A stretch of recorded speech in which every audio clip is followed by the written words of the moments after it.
Go First Airline shut the operations.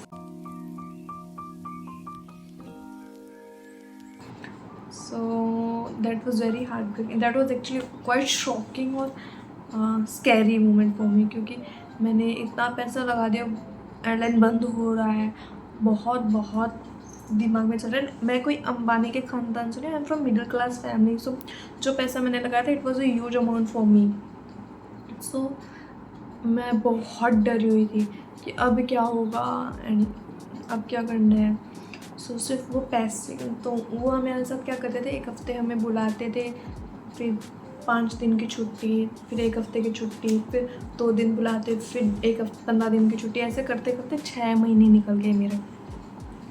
Honestly मेरे roommates कुछ खास अच्छे नहीं थे। Like having a good roommates is really important. मेरे रूममेट्स के साथ में नहीं बनता था, तो वो मतलब ऐसा था कि ट्रेनिंग में जाओ तो वहाँ पे दिमाग ख़राब रहता था, पढ़ने का स्ट्रेस, फिर एयरलाइन का स्ट्रेस, देन वहाँ रूम पे आते, तो रूम पे आने के बाद, घर पे आने के बाद ये वाला टेंशन कि मतलब नॉट टेंशन बट एक नेगेटिव इन्वायरमेंट रहता था। घर पे जाते थे तो घर पे जाके घर वालों को लाइक एक डिसअपॉइंट, मेरे घर वालों ने मुझे कभी ऐसा फील नहीं कराया कि वो लोग मेरे से डिसअपॉइंट है। हालांकि उन्हें पता है मेरी कोई गलती नहीं है, बट मतलब उन्होंने कभी ऐसा फील नहीं कराया कि हम तेरे साथ नहीं हैं। So that was a good part. But उसके अलावा मतलब खुद में भी आता है कि यार इतने पैसे लगा के मैं घर पे आ गई हूँ, इतना बुरा लगता था ना। सो ऐसे करते करते 6 महीने निकले, बहुत डिफ़िकल्ट 6 महीने थे। एंड टू बी ऑनेस्ट घर से पैसे, हमें स्टाइपेंड और सैलरी या कुछ नहीं मिलता था, तो 6 महीने मुंबई जैसी जगह में ट्रांसपोर्ट, खाना पीना, रेंट सब खुद से करना पड़ रहा था। और वो भी उस चीज़ के लिए जो हमें पता भी नहीं कि स्टार्ट होगी या नहीं होगी वापस, और उस चीज़ के लिए जिसको हम ऑलरेडी इतना पैसा और टाइम एनर्जी दे चुके हैं। सो वो 6 मंथ मेरी लाइफ के, I would say first months of my life, ठीक है।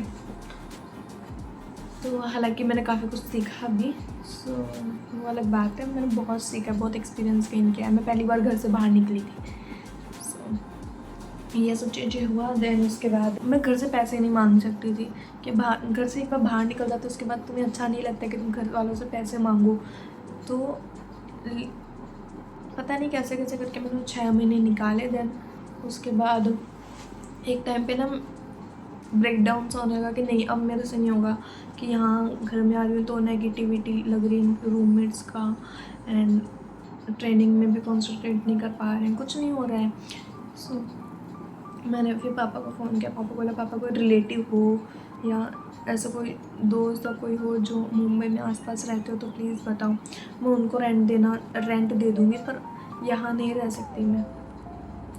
तो पापा ने एक रिलेटिव बताया, बट उनके लिए वो 3 घंटे दूर रहते थे, और मैं लिटरली 3 घंटे लोकल्स चेंज कर करके ट्रेनिंग पे आती थी, एंड फिर 3 घंटे वापस लोकल्स चेंज कर करके जाती थी उधर। एंड दूसरी चीज़, लोकल्स में बैठने की जगह नहीं मिलती है, ठीक है। चाहे हैंडीकैप वाला कंपार्टमेंट हो, चाहे लेडीज़ कंपार्टमेंट हो, कोई भी कंपार्टमेंट हो, बैठने की जगह नहीं मिलती है। तो 3 घंटे खड़े रह के बार बार लोकल चेंज करके आना और 3 घंटे अगेन जाना, सब कुछ बहुत हेक्टिक हो रहा था। मेरे को समझ नहीं आ रहा था मैं क्या करूँ। तो एक टाइम आया कि बस मेरे से नहीं हो रहा है। मैंने घर वालों को बोल दिया मैं कहीं और ट्राई कर लूँगी, पर मेरे से अब नहीं हो रहा। मेरे पेरेंट्स इतने सपोर्टिव थे, उन्होंने बोला तो तू अभी तक भी क्यों थी, तूने बताया क्यों नहीं, इतना तेरे को प्रॉब्लम हो रहा है, तू वापस आ जा, देखा जाएगा जो होगा। ऐसे मेरे पेरेंट्स बहुत सपोर्टिव थे। मैंने ये रिज़ाइन डाल दिया, एंड जिस दिन रिज़ाइन डाला उसी दिन न्यूज़ आई कि मतलब पता चला मेरे को कि मलेशिया एयरलाइन हायर कर रहे हैं बॉम्बे में। तो मैंने सोचा कि मैं ये वाला इंटरव्यू देख के जाती हूँ मलेशिया एयरलाइन का, होगा तो होगा, अदरवाइज़ मैं घर तो जा ही रही हूँ। सो मैं मलेशिया एयरलाइन के इंटरव्यू के लिए गई। मलेशिया एयरलाइन का इंटरव्यू था 29 सितंबर, और मैं इंटरव्यू के लिए गई। वहाँ पे बहुत सारे लोग थे, बहुत लाइक थाउजेंड्स की क्वांटिटी में लोग आए हुए थे। लाइक मेरे गोफर्स के इंस्ट्रक्टर्स तक आए हुए थे लिटरली। तो इतने लोग थे और लकी मैं बहुत एक और टिप कि अगर आपका इंटरव्यू 8 बजे शुरू हो रहा है 6 बजे जाके पहुंच जाओ, ठीक है। क्योंकि अगर तुम फ्रेश नए फर्स्ट 10 स्लॉट्स में आ जाते हो ना तुम, तो एक ऐसा है कि इंटरव्यू का मूड फ्रेश होता है, तो वो लोग ज़्यादा से ज़्यादा कैंडिडेट्स को सिलेक्ट करते हैं। फिर धीरे धीरे उनका भी मूड सेम क्वेश्चन आंसर सुन के पक जाते हैं वो लोग। दे लाइक जा नीचे उनका समझ रहे कि ह्यूमन नेचर। सो वो लोग भी थक जाते हैं एक एक चीज़ सुनकर हो रही है। तो इट्स बेटर कि आप स्टार्टिंग के कुछ स्लॉट में जाओ, तो 8 बजे शुरू रहा है इंटरव्यू तो 6 बजे चले जाओ, 5 बजे चले जाओ, पहले चले जाओ यार। एक दिन नींद बिगाड़ने में कुछ नहीं होता है, ठीक है, करियर बन जाता है। ऐसे मैं अभी मलेशिया लेगा पता नहीं कितने बजे, अभी इतना याद नहीं मुझे, पर मैं बहुत पहले जाके पहुंच गई। मैं पहले के 3rd स्लॉट पे आ गई थी मैं, ठीक है। सो मैं एक्चुअली मैं नहाने गई थी उस दिन, और मेरी किस्मत इतनी बुरी चल रही थी उस टाइम पे, इतना गंदा किस्मत चल रहा था कि गीज़र पता नहीं क्या हुआ, वो मैंने नल चालू किया, वो पूरा मेरे हाथ पे आके गर्म पानी गिर गया। यहाँ पे मैं पिक्चर्स दिखाती हूँ, लगा दूँगी देखना। सो ब्लिस्टर्स फॉर्म होके ब्लिस्टर्स बस्ट हो गए थे, वो पानी आया जा रहा था हाथ में से। It was very gross and बहुत जल रहा था, बहुत ज़्यादा जल रहा था। मेरे हाथ ऐसे शिवर कर रहे थे, पर मैं रो नहीं रही थी। मैं समहाउ ना ये मुझे टेंशन हो रही थी अब मेरा इंटरव्यू तो गया, अब तो इंटरव्यू गया। मेरे को ये टेंशन नहीं थी मेरा हाथ जल रहा है, मेरे को दर्द हो रहा है, कुछ भी। मेरे को ये टेंशन हो रही थी कि मेरा इंटरव्यू तो गया। सो बट मैंने फिर भी गिव अप नहीं किया। बोली अब आएगी तो इंटरव्यू दे के जाती हूँ, देखा जाएगा जो होगा, एक्सपीरियंस लेके जाऊँगी। इंटरनेशनल एयरलाइंस का इंटरव्यू कैसा होता है, डोमेस्टिक का तो चलो पता चल गया। तो ऐसा सोच के मैं चली गई इंटरव्यू के लिए। तो Day 1 था, काफ़ी कैंडिडेट्स थे, मेरे इंस्ट्रक्टर्स तक आए थे वो फर्स्ट के इंटरव्यू के लिए। Then first round was height और BMI क्लियर।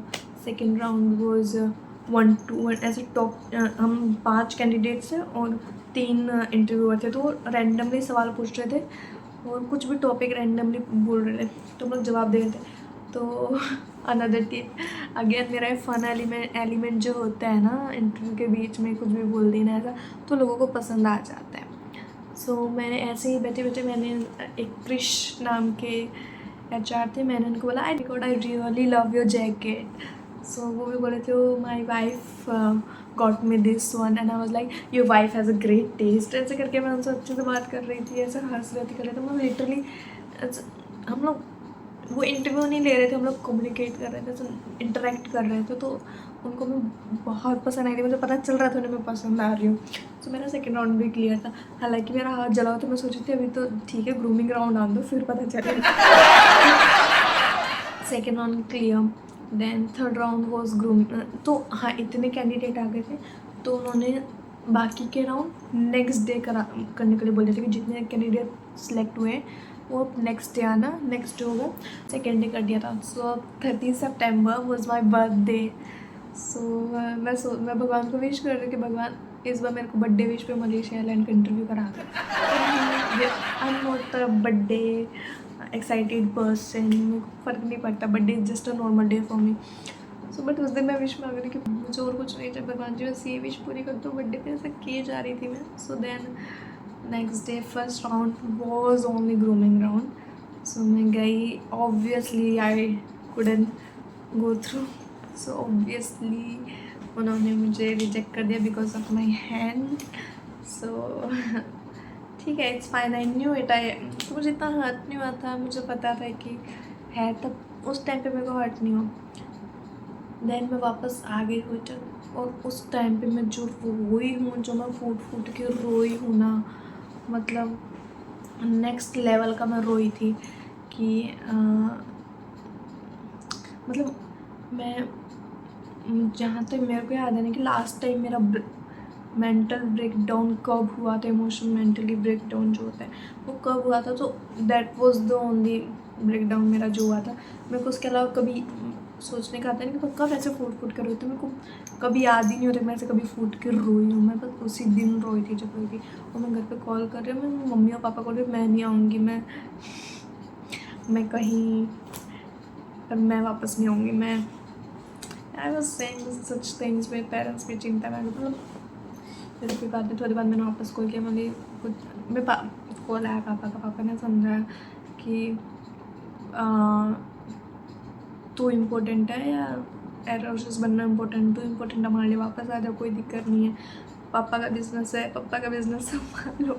ऐसा कि पापा ने मतलब ऐसे ऐसे के बारे में थोड़ा समझाया है ना। एंड मैं हो गई थी ठीक, तब तक मैं नेक्स्ट डे घर चली गई थी।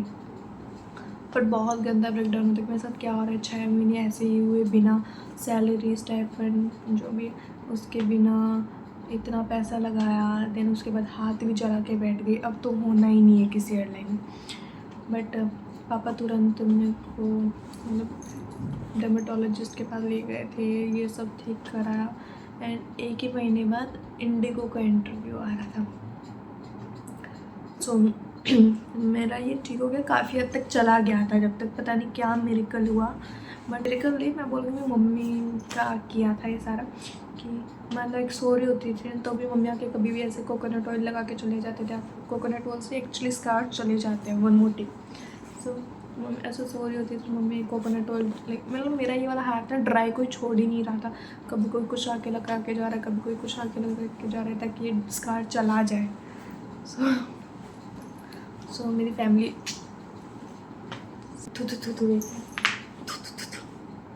सो मेरी फैमिली ने सपोर्ट किया। आगे नेक्स्ट फिर इंडिगो का इंटरव्यू था। सो कहीं ना कहीं मुझे था कि थोड़ा बहुत भी मैंने सुना था ऐसे कि इंडिगो छोटे छोटे स्कार के लिए भी निकाल देता है, ये वो दिखाना फिकाना। बट तो मुझे गायब ही नहीं हुआ था, ये था, बट मैंने कंसील कर लिया था। हालांकि जब मलेशिया एयरलाइन का जब इंटरव्यू था ना, तो मैंने वो ब्लिस्टर फॉर्म होकर बर्स्ट हो चुके थे, पानी पानी निकल रहा था, तो फिर मैं उसके ऊपर बाबा मेकअप लगाती गई। मुझे इतनी अकल नहीं थी कि मैं इन्फेक्शन हो सकता है, वो जले जा रहा था, वो मेकअप लग रहा था, मैं तो भी लगाती थी because I just wanted to get selected. So मैं तो भी लगाई जा रही थी, वो जले जा रहा, तो भी मैं अब बस नॉट गिविंग अ डैम, मैं बस लगाए जा रही थी। वो पानी की वजह से वापस बहे जा रहा था मेकअप, तो भी। पर जब इंडिगो की बारी आई तो मैंने मेकअप किया, वो कंसीलेबल था, ज़्यादा नहीं दिख रहा था, ठीक है। सो मेरा ये हुआ इंटरव्यू। आगे इंडिगो के उन्होंने पहले पूछ लिया था कि अगर कोई एक्सपीरियंस है so please do let us know. So मैंने बताया उनको दैट मेरी ट्रेनिंग हो चुकी है, बट मैंने फ्लाई नहीं किया है, मेरे पास वैलिड सर्टिफिकेट्स एंड सब कुछ है, एयरसेक हर चीज़ का। सो जो एक्सपीरियंस जिनको था उनको अलग लेके जा रहे थे, और जो फ्रेशर्स थे उनका अलग इंटरव्यू हो रहा था। सो मुझे एक्सपीरियंस वालों के साथ लेके गए। राउंड वॉज इंटरेक्शन राउंड था, तो लोग जितने एक्सपीरियंस थे उनमें से आधे लोग, लाइक कुछ ज़्यादा लोग नहीं थे उसमें, 20-25 लोग होंगे जो एक्सपीरियंस होंगे, तो 10 ऐसे करके लेके गए थे वो 7 ये नहीं पूछा टेल मी समथिंग व्हाट, उन्होंने पूछा था हाँ, उन्होंने पूछा था first impression is the last impression, उसके ऊपर आप क्या बोलना चाहोगे। तो इससे कुछ भी, तो मैंने बताया that I don't believe in first impression because I believe कि फर्स्ट इम्प्रेशन लोग मोस्टली प्रिटेंड करते हैं और वो ट्रूली वो चीज़ नहीं होते हैं। बट वो ऐसा चाहिए कुछ ना कुछ, तो बस समथिंग मैंने बोल दिया था, बस क्योंकि इतना अच्छे से आंसर याद नहीं, मैंने बोल दिया था और मुझे पता था, आई वॉज कॉन्फिडेंट कि सिलेक्ट हो गई हूँ, क्योंकि पता चल रहा था जैसे जैसे वो इंटरेक्ट करते हैं ना। अब 2 इंटरव्यू ऑलरेडी पहले दे चुके थे, 3rd इंटरव्यू था, तो पता चलने लग जाता है कि हाँ दे आर लाइकिंग मी। और जब तुम 1-2 इंटरव्यू देते हो then you get more confident कि हाँ मैं कर लूँगी, ठीक है। तो आई वॉज सिलेक्टेड एंड हम एक्सपीरियंस में से ना लाइक 20-25 रह जाए से कुछ 12-13 रह गए थे एट दी एंड, ठीक है। मतलब तो ऐसे ऐसे धीरे धीरे निकलते गए थे। नेक्स्ट राउंड वो height and BMI and scar check था, तो उसमें मैं डरी हुई थी एक्चुअली। सो हाइट वेट तो सब ठीक था, पापा वाली ट्रिक की, पानी पिया, 1 kg 2 kg बढ़ाया। मैंने दिमाग का यूज़ किया। आई वॉज नोटिसिंग कि अगर कोई उन्हें ऐसे हाथ दिखा रहा है ना, तो सीधा हाथ ऐसे पलट रहे हैं, ठीक है। यहाँ पे चेक कर रहे हैं मोस्टली। फिर तो मैं गई तो मैंने सीधा उनको हाथ ऐसे ही करके दिखाया, जहाँ मेरा कार था उधर का दिखाया, उन्होंने मेरा हाथ पलट दिया, उन्होंने ऐसे ऐसे चेक किया, दे लाइक ठीक है गो, एंड लाइक व्हाट, क्या हुआ ये जस्ट व्हाट, और सो शॉक, मैं इतनी शॉक थी कि क्या हुआ, लाइक इन्होंने मेरा स्कार ही नहीं देखा, एक्चुअली इतना दिख भी नहीं रहा था, मैंने कंसील कर लिया था अच्छे से, बट ऑब्वियसली अगर तुम ध्यान से देखोगे पता चल जाएगा। और मैंने सुना है कि काफ़ी है ना छोटे छोटे स्कार्स के लिए भी निकाल देती है, और मेरे सामने निकल भी रहे थे, I am not gonna lie. So मतलब गोफर्स में भी निकले थे, मलेशिया एयरलाइन में भी निकले थे, इंडिगो में भी निकल रहे थे। सो पता था मुझे, तो पता नहीं मेरी उस दिन क्या किस्मत चमकी, लाइक वो मेरी डेस्टिनी थी यार, पता नहीं किया। सो मैंने हो गया ना, फिर तो मैं कॉन्फिडेंट थी कि अब तो मेरा हो गया, ये चला, ये निकल गया ना, मतलब अब तो मेरा हो गया, मुझे पता है मैं कर लूँगी। Then I was confident in myself. Then we went for the fourth round and जो हमारे HR थे, जो हमारे इंटरव्यू ले रही थी वो मैम किसी के एक्सपीरियंस वाले, जो हमारा एक्सपीरियंस वाला स्लॉट था उसमें कुछ इंडिगो के ही एक्स क्रू थे, जो फॉर स्टडी रीज़न और going for some personal reason उन्होंने छोड़ दी थी airline, then they were rejoining. So जो HR थे उन HR तो लास्ट राउंड के जो HR थे इंटरव्यू थे उनको लोग जानते थे, तो मैंने उनसे ऐसे पूछ लिया बातों बातों में कि how is she by behaviour, तो उन्होंने मुझे बता दिया कि she loves the crew and this smile, she loves ऐसे। तो मैं बोली ओके, तो मैं इंटरव्यू में गई तो मैं सिर्फ यही स्माइल ही कर रही थी, ठीक है, और कुछ नहीं कर रही थी, मैं स्माइल कर रही थी। जब लास्ट राउंड था हम सब बैठे हुए, स्माइल कर रही हूँ, मैं उनके स्माइल को भी कॉम्प्लीमेंट कर रही हूँ, ठीक है, थोड़ा बहुत बटरिंग करना पड़ता है गाइस, ठीक है, another tip. So but that buttering should look natural है, ऐसे ही नहीं कि तुम किसी को बोल दो कि hi I really like your shirt, वो बोले रियली दैट्स सो टैकी, मैं पहनता भी नहीं हूँ, आज तो थोड़ा जल्दी में था तो पहने, ऐसा भी कुछ नहीं करना है, ठीक है, मतलब नेचुरल। एक्चुअली मुझे उनका अच्छा कॉम्प्लीमेंट दैट ना कि हाँ I really like your smile, I really like your hair colour, I really hair colour तो मत बोलना, काफ़ी लोग ऑफेंस भी हो जाते कि वो तुम्हें क्या लगता है मैं कलर कराती हूँ, मतलब कुछ भी, मतलब यू आर अंडरस्टैंडिंग ना, कुछ अच्छा कॉम्प्लीमेंट कर दो, that I really like your jewellery, I really like your heels, ऐसा कुछ भी कॉम्प्लीमेंट कर दो, ठीक है। टिप्स देख रहे हो। सो एंड देन ये वाला चीज़ हुआ, और उन्हीं के साथ में हमें वीडियो कॉल पे एक मैम थी, वो हमारा इंटरव्यू ली थी कि कुछ क्वेश्चन पूछे, तो वाई इंडिगो उन्होंने मुझसे ये पूछा था। सो आई रिमेंबर, सो मैंने उनको एक्चुअली जो मेरा आंसर था मैंने बताया कि I was with the first airline, मेरा एक्सपीरियंस अच्छा नहीं था एंड मैंने वो एयरलाइन इसलिए ज्वाइन की थी बिकॉज वो मेरा फर्स्ट इंटरव्यू था, मैंने ज़्यादा सोचा नहीं, आई वेंट फॉर दैट। एंड अब मैंने जब सोच समझ के किया, देन आई रियलाइज़ कि Indigo is the airline in India जिस पर तुम रिलाई हो सकते हो आँख बंद करके। सो मैंने बताया उनको ऐसे ऐसे सब ऑर्गेनिक जो मेरे मन में आ रहा था मैंने बता दिया उनको, कुछ बनावटी मीठा नहीं मैं कुछ सोच के गई थी, जो मेरा एक्सपीरियंस था बता दिया।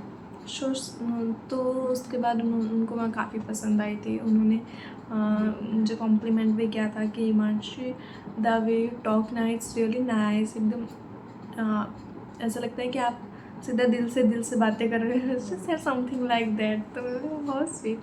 तो उसके बाद तो मुझे पता ही था मैं सिलेक्ट हुई, देन आया list, I was selected, then हमारा डॉक्यूमेंटेशन हुआ, फिर हमारा इंडिगो की एक और अच्छी बात कि इन्होंने हमारा मेडिकल सब खुद से करवाया, थैंक गॉड। और उन्होंने हमें एकोमोडेशन फॉर 15 डेज़ के लिए उन्होंने हमें एकोमोडेशन दिया था जब हम ट्रेनिंग के लिए गए थे, और मैं काफ़ी खुश थी यार इंडिगो से, और अभी भी हूँ। So I am really glad and I am really thankful of IndiGo, honestly मैं बहुत खुश हूँ इंडिगो से। सो इंडिगो मेरी डेस्टिनी थी आई फील, क्योंकि मेरा इफ़ यू रिमेंबर मैंने जैसे पहले बताया कि मुझे 2 इंटरव्यू के ऑप्शन आए थे, गो फर्स्ट और एक इंडिगो का दिल्ली में हो रहा था, गो फर्स्ट का बॉम्बे में, बट गो फर्स्ट का पहले आ रहा था, I went for Go First, but eventually I end up in IndiGo only. So पता नहीं वो मेरी शायद डेस्टिनी थी, बट इस डेस्टिनी के चक्कर में मैंने बहुत कुछ खोया, बट काफ़ी चीज़ें गेन भी की है। सच्ची बताऊँ तो मैं पहली बार घर से बाहर निकली थी, मैंने इतनी सारी चीज़ें सीखी, कैसे बाहर रहा जाता है कि अच्छे रूममेट होना इम्पोर्टेंट है। फिर जो टिप्स मैंने आपको बताई वो भी मैंने मेरी एक्सपीरियंस से ही सीखी है, मैंने ऐसा कुछ गूगल या इनसे रट कर नहीं बता रही हूँ मैं आपको, मैंने खुद के एक्सपीरियंस से सीखी है वही बता रही हूँ। तो काफ़ी चीज़ें सीखी है। और अगर रिजेक्ट हो रहे हो ना तो रो लो यार, देखो रोना तो आता है, सबको ही आता है, मेरे को भी आया था मनीषा का जब ये मेरा हाथ चला देन। बट ऐसा है ना, गिव अप मत करो। मैं आपको नाम तो नहीं लूँगी बट मैं एक क्रू को जानती हूँ जो इंडिगो में है एंड उसने 32 टाइम्स इंटरव्यू दिया था। 32 times, it's a huge number, ठीक है। तब जाके वो सिलेक्ट हुई है इंडिगो में। और इफ़ यू रिमेंबर मेरे गोफर्स के इंटरव्यू के टाइम की स्टोरी पे मैंने बताया आपको कि एक लड़की थी जिसका 6 और 7 टाइम कुछ इंटरव्यू था and she started crying and she was like giving up कि अगर अब नहीं हुआ तो मैं गिव अप कर दूँगी, मेरे से नहीं हो रहा है। और दूसरी तरफ ये बंदी है जो 30 से 32 टाइम दे चुकी है, वो उस गिव अप नहीं कर रही है अपनी ड्रीम पे, वो कर रही है, मतलब उसने किया और वो सिलेक्ट हो गई है। और वो 6 7 वाली I am still in contact with her. I am so sorry, मैं तुम्हारा नाम नहीं ले रही हूँ, ठीक है ठीक है। वो लड़की अभी कॉर्पोरेट में है, ठीक है। तो वो लड़की ने गिव अप कर दिया अपने ड्रीम्स में। So when you don't give up on your dreams and take experience from your rejection और failure, so you always grow. और एक टाइम और कहते हैं ना, अगर किसी शिद्दत से क्या, एक मिनट, किसी शिद्दत से नहीं यार, क्या डायलॉग है ये, चीज को शिद्दत से चाहो तो पूरी कायनात तुम्हें उससे मिलाने की कोशिश में लग जा रही है। आप किसी चीज़ को अगर तुम शिद्दत से चाहो तो पूरी कायनात तुम्हें उस चीज़ से मिलाने की साजिश में जुड़ जाती है, something like that. So actually वो ट्रू है कि उस बंदी ने देखो 30 से 32 बार इंटरव्यू दिया पर गिव अप नहीं किया, हर बार अपना एक्सपीरियंस लेती गई कि चलो मैं इस वजह से रिजेक्ट हो रही हूँ, नेक्स्ट टाइम इस पर इम्प्रूव करूँगी। तो जैसे करते अब वो क्रू है और जो 6 या 7 टाइम में देकर ही गिव अप कर चुकी है ना, शी इज इन कॉर्पोरेट में कोई बुरी बात नहीं है। आई एम नॉट सेइंग कॉर्पोरेट में होना बुरी बात है, आई एम सेइंग कि वो अपना ड्रीम फॉलो नहीं किया उसने, दैट्स इट। किया जो मनीषा एलन का, बट मैंने गिव अप नहीं किया ना, मैं भी गई इंडिगो के लिए, मेरा भी हाथ जला था, मुझे पता था मैं रिजेक्ट हूँ तो भी मैं गई थी इंटरव्यू के लिए। तो don't give up, just try, keep on trying. और ऐसा नहीं है ना कि चलो तुम ऐसा भी तो कर सकते हो, तुम कोई और चीज़ करते रहो, जैसे कॉर्पोरेट वो करते रहो, उसके साथ साथ इंटरव्यू देते रहो, गिव अप मत करो ना, ट्राई करते रहो, ट्राई करने में क्या जाता है, ठीक है। हर बार अपने एक्सपीरियंस लो, आगे बढ़ो। बहुत भाषण टाइप दे रही हूँ मैं बोलने जा रहा हूँ, बट ये मेरी जर्नी थी और अब मेरा गला और दुख रहा है। यस बट बहुत अच्छी जर्नी थी यार एंड होपफुली आगे भी अच्छी रही। एंड बस गोफर्स एयरलाइन के साथ हुआ, फिर मलेशिया एयरलाइन के साथ हुआ। जब ये हो रहा था ना तो आई वॉज फीलिंग कि whenever I am finding my key to success, somebody was changing the door lock. ये वाला अच्छा था ना, तो थोड़ा बहुत कमीनापंती भी करनी पड़ती है। सो आई होप मैंने आपका कुछ हेल्प किया हो इस वीडियो के थ्रू, और अगर किया है तो please do like, comment, share and subscribe to my YouTube channel. और अगर आप नहीं भी करोगे तो भी कोई बात नहीं है, पर प्लीज़ कर दो, मैं वेट करती हूँ, कर लो। 10 सेकेंड गिनते में कर लो, 10 9 देखो माँ, सब्सक्राइब कर लो, 8 7 6 5 4 3 2 1। अब तक कर ही दिया होगा, चलो ठीक है, बाय बाय। आज की वीडियो के लिए इतना ही, बहुत पका लिया, बहुत गला दर्द हो गया मेरा, और that's it, bye bye, take care.